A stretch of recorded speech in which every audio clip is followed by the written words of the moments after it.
এই ভিডিওটি শেষ পর্যন্ত অবশ্যই দেখবে, কারণ আমি তোমার রেপুটেশনের আসল মূল্য বলতে চলেছি।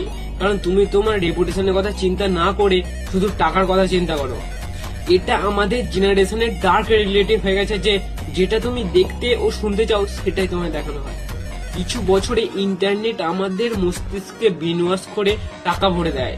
এর ফলে তোমার সোসাইটিতে যে কোনো রেপুটেশন আছে সেটা তুমি ভুলে যাও। আর এই কথাটাই এই বইয়ের ল নাম্বার 5 শেখায়। Law number 5, so much depends on your reputation, guard it with your life. মনে রেখো, একবার যদি তোমার রেপুটেশন শেষ হয়ে যায় তো তোমার কেরিয়ারও শেষ হয়ে যেতে পারে।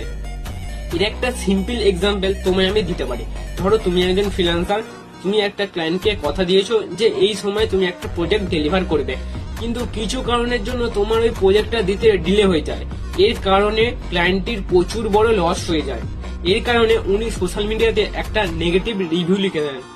এবার কি হয়, তোমার কাছে যখনই কোনো ক্লায়েন্ট আসে খুঁজতে, ওই নেগেটিভ রিভিউটা দেখার পর ওই ক্লায়েন্ট আগে 10 বার ভাবে যে তোমায় ওই কাজটা দেওয়া উচিত কিনা। তুমি শুধু একটা কাজে ডিলে করেছিলে, কিন্তু এর গোটা ইম্প্যাক্ট তোমার কেরিয়ার জুড়ে পড়ে। এরই একটা রিয়েল ওয়ার্ল্ড এক্সাম্পল আছে, বিজয় মালিয়া। এনাকে একটা সময় কিং অফ গুড টাইমস বলা হতো।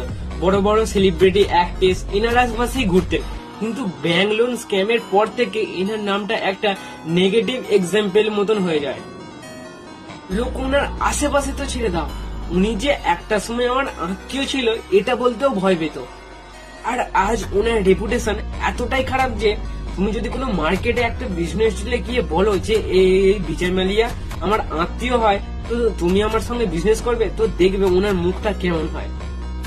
এই জিনিসটাই তো হয়, রেপুটেশন তৈরি হতে কতগুলি বছর লেগে যায়, কিন্তু রেপুটেশন শেষ হতে শুধু একটা মুহূর্ত।